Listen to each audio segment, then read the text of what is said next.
My name is Mateo Gomez, and today I will be presenting on the topic of body language. Little known fact, 50% of all communication is nonverbal.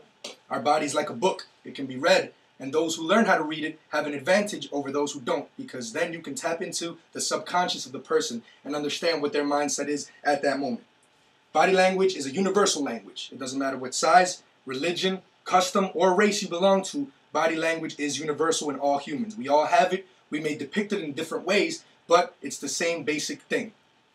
I've been studying body language for 5 years since my interest in psychology, and it's my major. There are many recognizable signs for body language. Some of the following: the poker face. We poker face our emotions sometimes. We poker face our body language the same way. How we do that is somebody, for example, who's feeling low confidence, in the day, if they walk around with their shoulders high and head up, no matter how low your confidence is at the beginning of the day, if you stick to the routine of keeping your head up, shoulders back, and long stride, you will be feeling more confident throughout the day. Body language is a habit. We don't know that we're doing it. It's subconscious, which is why it's so easy for other people to read. Those who learn how to master their body language also have an advantage, because that means that you can throw off the competition.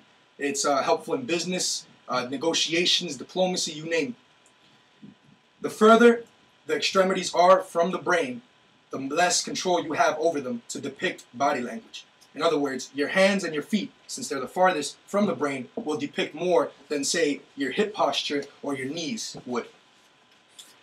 There's a lot of signs and flags. I will be covering the basic ones and the ones that you need mostly for just social interaction.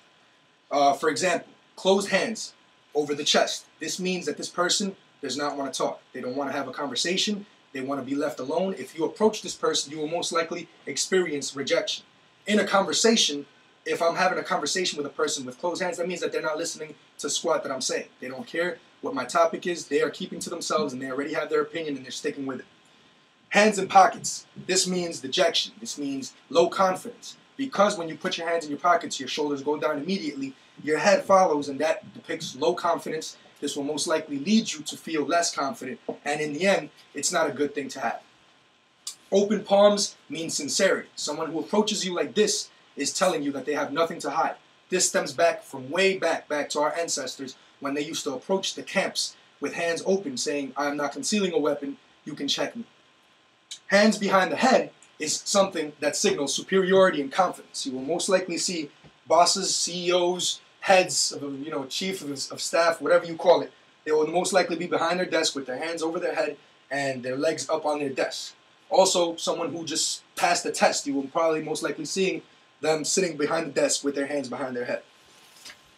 The feet point to where our interest is. So for example, if I'm having a conversation with somebody and both my feet are pointed towards them, that means I'm very interested in the conversation, and I most likely want to continue this conversation. There was a third person involved, and I had one foot pointing at her and one foot pointing at her. That means that I'm listening to both sides of their conversation, and I'm interested in what they're both saying. Vice versa. If neither of my feet are pointing at her, that means that I'm not interested in anything she's saying, and I most likely want nothing to do with her. Body positioning is very important as well. Leaning closer to somebody means that you're interested in what they're saying, and you're probably interested in the person as well. Since most people don't like the violation of space, if they let you lean in and they have a conversation while you're leaning in as well, it probably means that they want to have a conversation with you as well.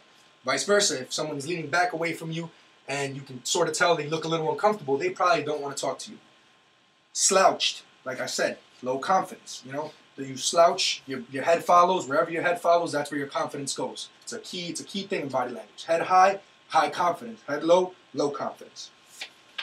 The face.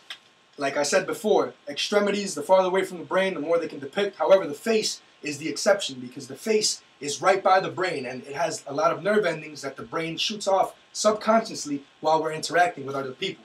For example, fidgeting eyes means nervousness. Someone who's nervous, you will most likely see their eyes darting around the room, avoiding eye contact. A tight-lipped smile means hidden intentions, as you can see. This means that the person is either hiding something from you, or they're holding something back that they don't want to say, or they don't want to talk to you, or they have something that they want to say, but the moment is not right. Touching of the chin means pondering. You will most likely see somebody in a business deal or something touching their chin, anything that regards having to make a decision, and they're thinking it through. Touching of the cheek or the ear means indecision. You will most likely see somebody who's being a car dealership. The dealer comes up to them and they're talking to them, giving them deals. You'll probably see the person touching their cheek or their ear saying, I don't know, I'm trying to make a decision. Practice makes perfect, okay? There are multiple signals in body language, and you can't rely on just one. For example, someone who comes in, the first example that I gave, they have crossed hands, you will most likely see a bouncer standing like this, all right? This not only means that they don't want interaction with you, but the legs spread apart means that they don't want interaction, but they have confidence and they're ready to go if the time comes.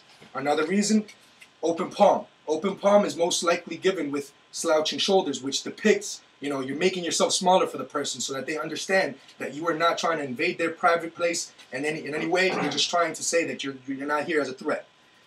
There's a lot of combinations, as I just mentioned. For example, someone who's sitting, if I'm pointing both my feet to her and I'm leaning in, and I'm smiling, a real smile, not a tight-lipped smile, it most likely means that I'm very interested. However, if you see somebody whose foot is pointing and it's fidgeting around like this, it means that they probably want to go towards the nearest exit and get out of there. Today, you had a brief overview of some of the signals, the basic signals of body language. There are many, many, many for you to master. Anywhere from the shoulder motions, hip motions, where you place your vision, eye contact, things like that. But remember, you give a lot more than you think away when you enter a room, and learning how to read these key signals and learning how to keep some to yourself might make it a key thing when you want success in your personal life, in professional life, or in any type of social interaction. Thank you very much.